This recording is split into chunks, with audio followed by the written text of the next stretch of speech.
Thank you all so much for joining today's Public Health Discovery Seminar Series titled Parasites, People, and Populations, presented by Dr. Ronald Blanton, Chair of the Tropical Medicine and Infectious Disease Department here at Tulane School of Public Health and Tropical Medicine. Again, my name is Cassie Trawick. I'm one of the admission counselors here at Tulane's SPHTM. And so, Dr. Blanton, I'm going to let you take it away. Hey, well, thank you very much, Cassie, and welcome everyone to this session. I will begin now and share my screen. First of all, I am Ronald Blanton, as Cassie mentioned. I'm the chair. I have an MD degree. I was an infectious disease doctor and also have a master's degree in genetic epidemiology. I was an English major, so I am going to apologize for the overly alliterative title that I gave this thing, Parasites, People, and Population. But actually, I'm trying to see how I could have even avoided it, because the point here is not to talk so much about the bugs and the germs and the worms, which have a key element in terms of the determination of disease. But the biggest factor, the biggest determinant of what we get and how we get it is the population in which we live, what we do as humans, who we are as individuals, and what we do as individuals, even more so than the characteristics of the individual bugs. A lot of this started, at least the interest in tropical medicine, started with Patrick Manson, who gave a new paradigm of infection. Parasites were known and other infections were known, but what Manson did is that he identified in 1878, that is at the end of the 19th century, that mosquitoes were able to transmit worms, and this just blew people's minds. Because no one had actually considered the fact that vectors may be involved in a transmission of organisms. And that led to a whole explosion of interest in parasites themselves. And in the late 19th century and early 20th century, there was nothing more sexy that anybody could study in science than to study parasites. And in part, that's because it was sort of an exciting new paradigm for infectious transmission of disease. But the parasites and the organisms themselves were extremely interesting.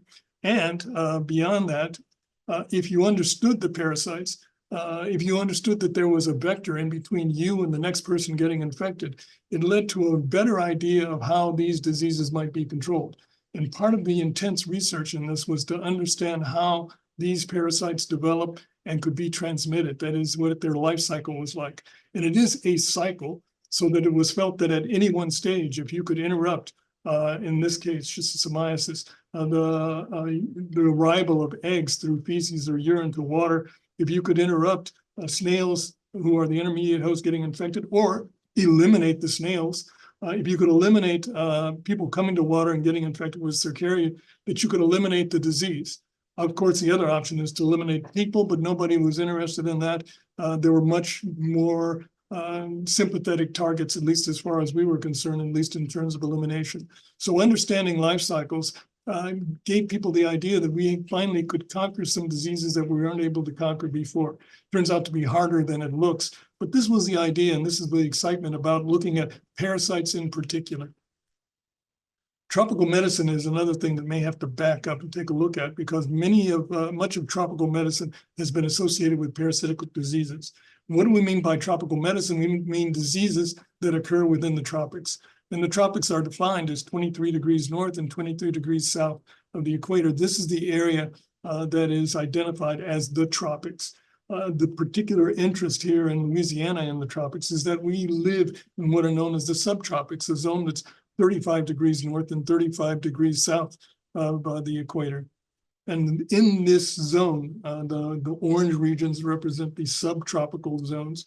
They have characteristics that are similar to temperate climates, as well as climates that are tropical.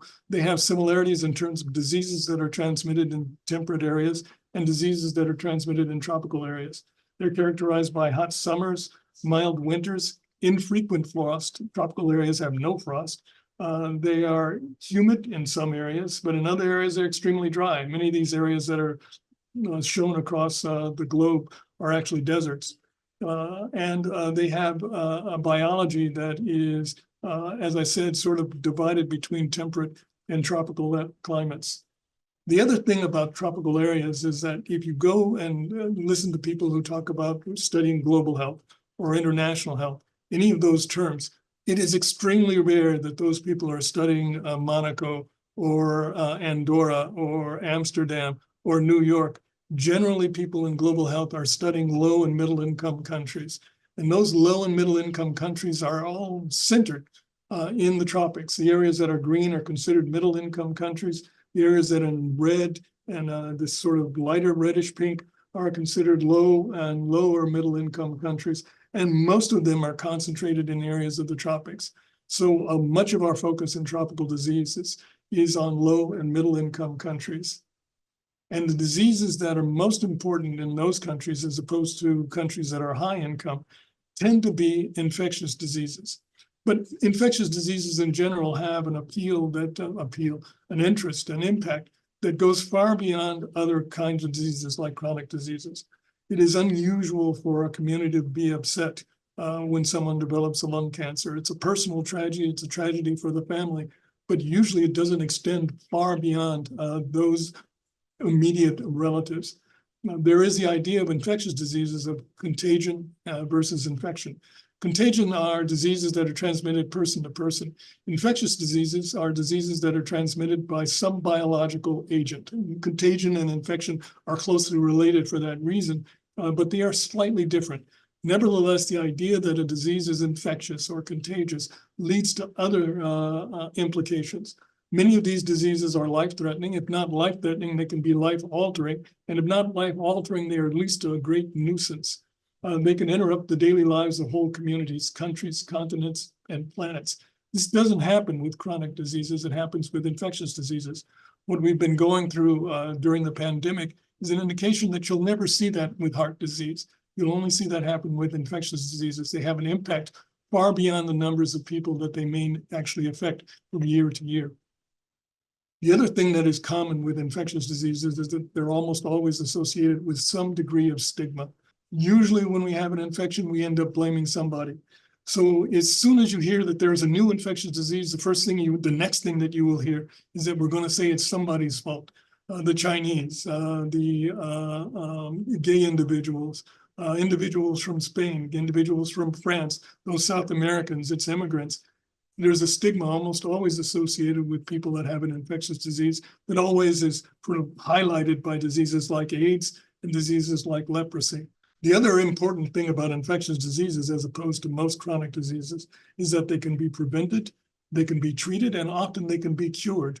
Many chronic diseases are moving in this direction, but even those that can be prevented, treated, and cured are not as simple to attack as infectious diseases. And although it is important to tackle diseases that kill people, it is also important to tackle diseases that are easily treated, things that you can take care of easily. It's a real shame, it's a sin not to address those problems. And if you look at preventable disease mortality over the last decade, microbial agents represent the fourth on the list of the most important diseases by number of deaths that can be preventable. These others, tobacco, dietary patterns, alcohol, are things that can be prevented by changing people's habits. But it's hell. It's really difficult to change people's habits. It's a lot easier to give people vaccinations or to treat their infections or to treat their water systems. If you look at what has happened with infectious diseases over the last 20 years, what's shown here are the deaths due to 2000 are the open circles, and deaths in 2019 are the closed circles. And if you look at the ones that are starred here, these are ones in which 2019 are less than they were in 2000. And all of those, again, this is an error, all of those that are less than they were in 2000 turn out to be infectious diseases in low-income countries, that the major ones that have changed are all in infectious diseases. Here we have respiratory infections, here we have diarrheal diseases, here we have malaria, here we have tuberculosis, here HIV/AIDS. Others, like neonatal conditions, ischemic heart disease and stroke, cirrhosis of the liver, we haven't made as big an impact as we have in those that are infectious diseases. So not only are they important diseases, they cause a lot of stigma, they can move whole communities to shut down. These are diseases in which we can actually make an impact. Another aspect of tropical diseases and parasitic diseases are certainly fall into that category, is that they are represented because they have a vector as some of the most deadly animals on the planet. Leading deadly animal is considered to be the mosquito, followed by humans. And maybe that's changed in the last 6 months or so. Humans may be making a bigger impact than mosquitoes even. But in general, we see that mosquitoes, the sandfly, freshwater snails, the kissing bug, ascaris, that's a roundworm, the tsetse fly, tapeworms. These are parasitic diseases, and the vectors of parasitic diseases are considered among the most deadly animals in the world for human health. When we've talked about parasites, I probably should make clear exactly where we are at, because it makes a difference what category of infections we're talking. All infections are due to biological agents, and there are 3 major categories of biological agents, probably a 4th if you consider prions, but we're going to leave them aside for a moment and think about parasites. What we mean by parasites, you might call almost any infectious agent, sometimes they're called parasites, they're sometimes called bacteria and viruses parasites. But technically, parasites are developed animals that lived within the human body. There are a few treatments that are available for parasites because they are more advanced organisms that are actually more similar to ourselves. So it's much harder to find drugs that will kill them without killing their host. So there are few treatments that are available for most parasitic diseases. In addition, they're generally neglected, so there's not a lot of research that goes into treating parasitic diseases. They often have complex life cycles in which their development is distributed onto other organisms. This is where they have an intermediate host or a vector. There are 2 great classes of parasites that have these complex life cycles. There are single-cell protozoa. These are just a single organism, a single cell of an organism that either can be in the bloodstream or even be intracellular because they are single cells. And then there are multicellular organisms, the worms or the helminths. Those are large organisms that are just as complex, almost as complex as anything you can name. They are like having a cow within the bloodstream. Organisms with a small brain, with a excretory system, with a respiratory system, with a reproductive system, with a tegument, complex animals. Parasites are host dependent. That's what makes them parasite as opposed to just a plain old earthworm. They are dependent on being within some other larger organism. Bacteria are the other class of pathogen, another class of pathogen. These are always single cell organisms. They are metabolically active. That is, they can make their own DNA and RNA and their own proteins. They make their own tegument. They can reproduce, and they reproduce as clones by single division to produce another organism that's exactly the same. And many will live independently of being inside a host. An E. coli or a Klebsiella or a Staphylococcus can live perfectly well in water or in culture media. They don't need to be inside the human body in order to continue their life. Viruses, on the other hand, are non-living elements. They have no independent metabolic activity. They cannot utilize or generate their own energy. They do not generate their own molecules like proteins. They use the host mechanisms in order to make proteins, to make their nucleic acids, to be packaged in envelopes and eventually go on and affect something else. But they can't do that on their own. They replicate. That is, they don't reproduce as whole organisms. They produce little components that get assembled within a cell and then eventually get excreted in order to continue their life cycle and infect another organism. And they are totally host dependent for everything. These differences make a difference in terms of the ability to transmit these organisms and our ability to control them. Viruses replicate, reproduce more quickly than bacteria, and bacteria more quickly than parasites, so that they're much more transportable. They can be transported in the air because they're small viruses. Bacteria are able to reproduce a lot more quickly, but we can have antibiotics that can work very effectively against most bacteria. And then there are parasites that produce more slowly for the most part, but nevertheless become more difficult to eradicate because they have learned how to adapt to our own lifestyles. They need us in order for their survival, so they're very good at remaining within hosts. And parasites are often considered exotic. They're things that you rarely see. You don't often hear about these at all. They're exotic infections that practically no one ever gets infected with. This guy had cysticercosis. This guy had schistosomiasis. You may recognize him. I don't know who's on the call, but you may not recognize this guy, but soccer fame is kind of transient anyway. He was a star back in the day when Chelsea was on top. Dietler Drogba, who had malaria. No one could figure out why he wasn't performing well until I realized that he was having fevers and somebody decided to draw his blood. But malaria, cysticercosis, and schistosomiasis are diseases that we see in our own populations, especially in travelers, but sometimes even in people that do not travel.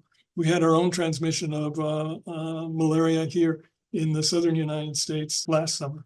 When we talk about infectious diseases, they often say more about us than we say about the pathogen. When we think about what we've recently been through with COVID-19, COVID-19 has said a lot about our societies, more than you said about really the virus itself. I'm looking at a virus rather than a protozoa or a helminth. Nevertheless, the ideas are still the same, that the infectious diseases are often a reflection of how we live and what we do. So that if you begin to study them, if you pull on one thread, you end up having things, all kinds of things being related to each other in order to explain the transmission of these infections. Just being human is a risk for infectious diseases. Once again, I'm going off script a little bit and talking about a virus instead of a parasite. You may remember that there was an epidemic in 2015 of Ebola. Ebola is a disease that kills between 80 and 50% of people that get infected with Ebola, and it killed millions of people in West Africa, an outbreak that had never been seen before. And what was the source of that outbreak? It was a set of kids that were playing with their relatives at a hollow tree near their home. If they had been doing video games, they probably never would have gotten this, but they were doing what they should have done. They were outside playing near a hollow tree that had recently been inhabited by a bunch of bats. And bats are known to be a host reservoir for the Ebola virus, and the likely reason that first infection in a little 3-year-old boy occurred that eventually led to the infections of millions throughout 3 to 4 countries in West Africa. Just being human brings us in contact, whether we're doing things that we should or doing things that we should do, with infectious diseases and with each other. Another example of human activity that brings us in contact or changes our contact with infectious disease is the Senegal River projects. Often people think of Africa as a basket case, but Africa has made incredible strides in terms of their cooperation with each other. There's an African CDC that was very instrumental in the control of or the response to COVID-19 in Africa. And Senegal, Guinea, Mali were all involved in using the single resource that runs through this area of Africa, the Senegal River. This is right on the Sahel, which is the area just bordering the Sahara Desert. So it's an area dry with few resources, and the major resource is the Senegal River that borders a lot of these countries. Mauritania, I forgot up there. So what they did is they cooperated to use this resource as best they could. And they thought the best way to do that was to construct 2 dams on the Senegal River.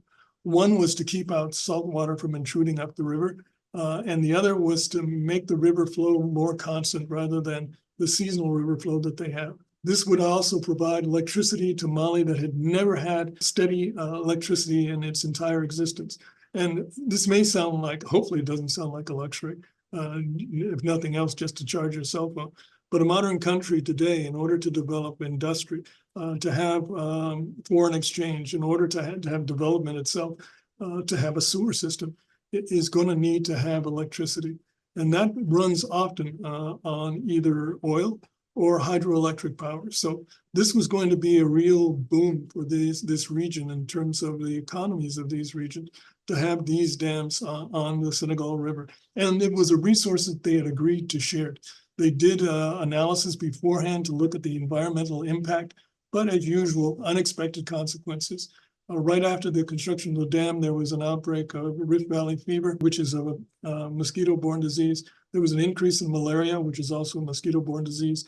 And the largest outbreak of schistosomiasis that I have ever known, an epidemic of this parasitic disease around the area of the Senegal River due to the construction of the dam. And this is not the first time. Every time we do waterworks, this has to be a concern. This was done in China in the Three Gorges area, and there was a huge concern about the outbreak of schistosomiasis there. And when the Aswan High Dam was built on the Nile River, this changed the whole ecology of the river and changed the distribution of schistosomiasis along that river because of the construction of the dam. Recently, a dam was built in Ethiopia, and the same concerns come across in terms of what's going to happen in terms of the promotion of disease. Waterworks are being planned in the dry areas within Brazil as well. Transposition of the San Francisco River would bring water to the drier areas of the region. But there's a real research, a real question about what the impact is on disease. So what we do, even when we try to do good, can have an impact in terms of the development of disease, of infectious diseases. For humanity, what we do in terms of agriculture, what we do in terms of, as we all talk about mostly now, climate change, what happens because of urbanization and demographics, these four factors are going to have a huge impact on the transmission of infectious diseases. And they are things that humanity is doing, and many of them we really can't change, but we have to adjust to. In terms of agriculture, this has a long history in terms of its impact on infectious diseases, beginning with malaria. Malaria is transmitted by a mosquito that like to inhabit the sunny areas that were within a forest, and the clearings that you would find within a forest. With the development of agriculture, there was an expansion of the Anopheles mosquito. And the Anopheles mosquito then was able to transmit malaria to areas of Africa and other parts of the world at a rate that was much greater than it existed before. So agriculture had that impact, let alone the impact of standing water and diseases transmitted through water, like schistosomiasis, like Clonorchis, like Opisthochus. Climate has an impact, first of all, on the organisms themselves and their transmission. If we look at the transmission or the extent of the major vector for yellow fever and for dengue, Zika, Japanese encephalitis, and elephantiasis, which is the Aedes aegypti, that's this mosquito here in the left-hand corner. What this graph or figure shows is the current extent in red, and then blue is the temporary extent of Aedes aegypti across the world. If we look at what's projected for the 2050, we can see that well into Canada, there is expected to have an extension of Aedes aegypti and the possibility of the transmission of any one of these diseases into these areas where that previously existed.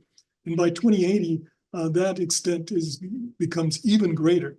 What may not notice on this map, because we're always focused on ourselves, is that there are areas in which actually we have a decrease in the transmission of these, because the mosquitoes and the organisms themselves are also affected by climate. The hotter it gets, many mosquitoes don't tolerate temperatures of 100 degrees. So that these areas are expected to become drier and also in hotter, and have a decrease in the amount of mosquito transmission that occurs in some areas. So that is a trade-off, but is it a benefit given that this becomes the Sahara becomes an even bigger desert, and the dry areas are affecting the Amazon basin. Temperature also affects the ability of these organisms to transmit, because with an increase in temperature, the development of the organisms that take place, the transmission of viruses to the salivary glands, the development of parasites within the gut of mosquitoes and sandflies becomes faster. And these organisms, these vectors, become better vectors with an increase in temperature. So that is one impact that we will end up having on the transmission of infectious diseases. There are other things to consider, which is we ourselves are certainly susceptible to seasonal changes. If you look at the flu, it always occurs. This is a graph of flu-like illnesses and over many years. And you can see that the increase is almost always during the wintertime. So a change in the climate may have an effect on us in terms of our susceptibility to disease. And that may be an increase to susceptibility in some cases, or a decrease. Climate also, and probably the biggest effect of climate change, is going to be on the movement of populations. There will be many people that will be displaced because of climate, either because of too much water or too little water. And at the same time, we have a response from our own governments, both here and abroad, to this influx of migrants from these different areas. The influx of migrants from different areas may give a different profile to infections that are exist within those populations, but in addition, they just change the way that we behave ourselves. The density of our inner cities is going to change with that. The numbers of people that require city services is going to change with that. And all of that has an impact on the transmission of infectious diseases. Urbanization, many of these factors are interrelated. Agriculture, climate change, urbanization are factors that are interrelated. In many of the changes in climate, the refugees have not been necessarily to other countries. Many of them have ended up as refugees to the inner cities of our larger cities. And urbanization is one of the major factors of the 20th century. 2005 is a date that you should remember. 2007, I'm sorry, is the date that the world went from 50% rural to over 50% urban. And urbanization is only a factor that's going to be increasing with time. What we see with urbanization, besides the crowding of people, is the inequality that is often displayed by urbanization. This is an area of Brazil, and the right is a suburb that's actually, the name of it is called Paradise. And Morumbi is a slum that's right on the edge of Paradise, where conditions, as you might guess, are much more difficult and infections are much more easily transmitted than here in Paradise.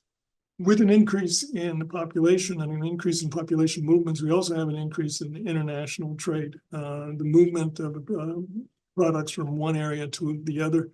This is Findlay, Ohio, where we first identified in Ohio the mosquito vector Aedes albopictus. Aedes albopictus is related to Aedes aegypti, the one that carries yellow fever, but albopictus will carry dengue, Japanese and St. Louis encephalitis, and many other infections. But unlike Aedes aegypti, albopictus is a temperate mosquito. It comes from Japan, so it is able to overwinter. And for that reason, it is a permanent resident in the northern parts of the United States since the 1980s as a new introduction. And that introduction was through the international trade in tires. In Findlay, Ohio, this is a tire dump for used tires. We can never have too many used tires, so we actually, for some reason, import tires from Japan. And that's the way that Aedes aegypti arrived here. Other impact on how infections will happen is because of population pressure. Frederick the Great at that time felt that the number of people makes the wealth of states. And that might be seen. The great nations that we always have to take account of are nations with a large population, like China, like India. But at the same time, the number of people in a population puts a lot of pressure on our ability to control infections. This is the projected population growth on the left, which has been projected back in the 1800s as being exponential, but the food supply was projected to be linear. Therefore, it was thought that at some point, the population growth would outgrow our food supply. To date, we have been able to keep up and even keep ahead of population growth in terms of the amount of food we produce. How well it's distributed, however, is not entirely just or clear. This is Soylent Green. It's a movie with Charlton Heston.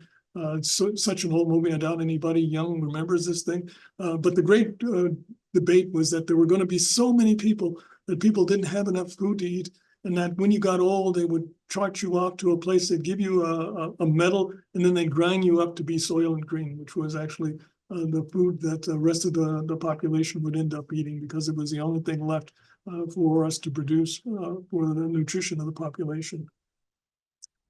As it turns out, the population grows to 2050, and this was done, this graph was done many years ago. Nevertheless, 2050 doesn't seem that far away anymore. We are projected to be 9 to 10 million people on the billion people on the planet by 2050. And that is worrisome, but at the same time, the real projection for demographics looks like this. This is what the population growth looks like. And this is the reason that no one projects exponential growth of the population, is that the rate of growth of the population is going to decline dramatically and already has in the high-income countries. So that countries like Brazil, countries like the United States, and certainly Japan do not grow at a replacement rate. There are more people dying than they're actually adding to the population. The United States has been able to stave this off for the longest time because of immigration. Immigration has really saved the United States from becoming a senescent and senile and ancient population, no offense, Japan. Japan has become a very old population. Our current presidential election may not speak well for our ability to maintain the youth of our population. That's true. Nevertheless, the United States, until recently, over the last 2 years, we have not made replacement. Replacement was due entirely to immigration. And way back even before this quote in 1998, it was clear that at this point, international migration will become the critical variable for determining whether the total population of today's more developed countries increases or decreases.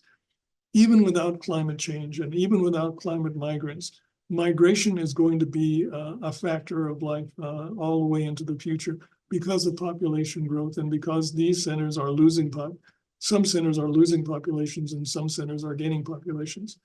The most active center for population increase currently is sub-Saharan Africa, followed by Asia.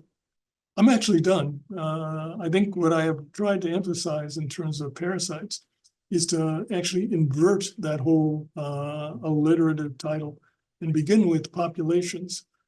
What we all do makes a big difference on the transmission of parasites, and who we are as people will make a difference on what gets transmitted in infectious diseases, and particularly in terms of parasites, so that the greatest determinant of parasitic diseases and other infections is going to be us. Thank you. I hope that has gendered some interest or even some questions. Yes, sir. Thank you so much, Dr. Blanton. And we do have a question. The question says, thank you for this informative presentation, Dr. Blanton. You showed the patient zero from the Ebola outbreak in 2015. Do we know the patient zero information for the malaria outbreak that took place last summer here in the southern U.S.? Yes, they're in some of them. In Florida, they were all a cluster of cases that occurred. The individual who introduced the infection, we don't know. I should say every year we get hundreds of people who immigrate to the United States or just are here on vacation or who traveled elsewhere who come back with malaria. The difference in terms of that outbreak was that it actually were people who had not traveled, so that they'd actually acquired it here in the United States. The mosquito, and one thing that we've not talked about is that not all, you may think they are, but not all mosquitoes are created equal. And one of the species, or the species, the genus, the family of mosquitoes that transmits malaria, is the Anopheles mosquito.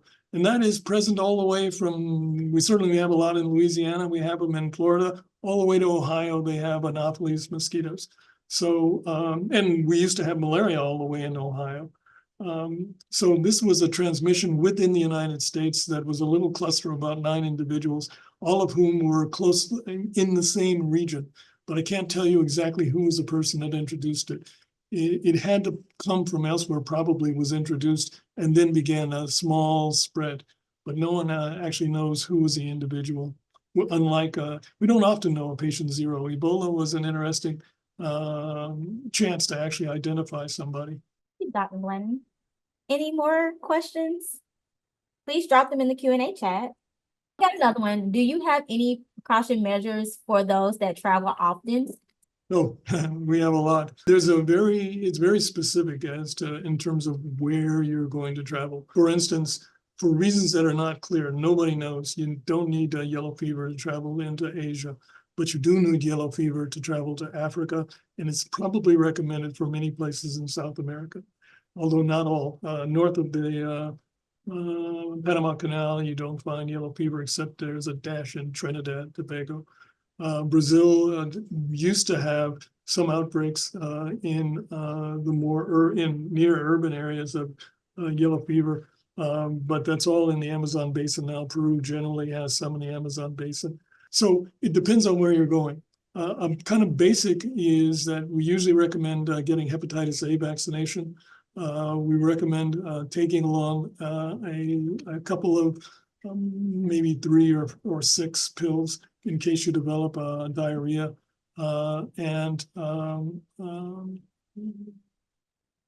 Those are sort of the basic ones, along with recommendations for water, insect repellent, and sexual, being safe, practicing safe sex. If you have someplace in particular, I could talk more specifically. I mean, there are a lot of other things. Don't pet no warm-blooded animals except humans. You don't know what has rabies. The cases that we have had to give prophylaxis were people who were petting a cute little puppy who turned out to be rabid later on. So we don't have people, and rabies can affect cows as well as almost every warm-blooded animal can, except for, I don't think it affects birds, can end up with rabies. So don't pet any animals. I have one more question for you, Dr. Blanton. This was a great presentation, Dr. Blanton. I have heard Zika virus emerging here in New Orleans and Louisiana. Can you speak to that? Yeah, no one knows why it has not. We didn't see Zika when there was a large Zika outbreak. We did see it in Florida and we saw it in Texas. We saw it all around us. And we certainly have the mosquito that will transmit Zika, that's Aedes aegypti, but we didn't see it here. Right now, Zika has really fallen off in South America, but it's making a small comeback in Brazil most recently. I have not heard of any cases of microcephaly, but I have talked with people in Brazil recently that they're seeing a bump in the number of cases. The reason that there are these fluxes is that Zika is a kind of disease that if you get it once, you are immune. And most people who got Zika had very little in the way of side effects. Pregnant women and some people got Guillain-Barré. So many people, in fact, most of the population at one point may have been exposed to Zika, so they're not going to get it again. But over time, as people are born and there's not much Zika, it increases the number of susceptibles, and you see maybe these numbers begin to creep back up. So we may see an increase in Zika in the future, but I can't say that for sure. Well, anybody else have any more questions? If not, I'm going to give you back 16 minutes of your time. Thank you, Dr. Blanton, so much for your Public Health Discovery Seminar Series. Thank you all for joining us, and you all have a wonderful Monday and a wonderful rest of your week. Thank you all. Bye-bye.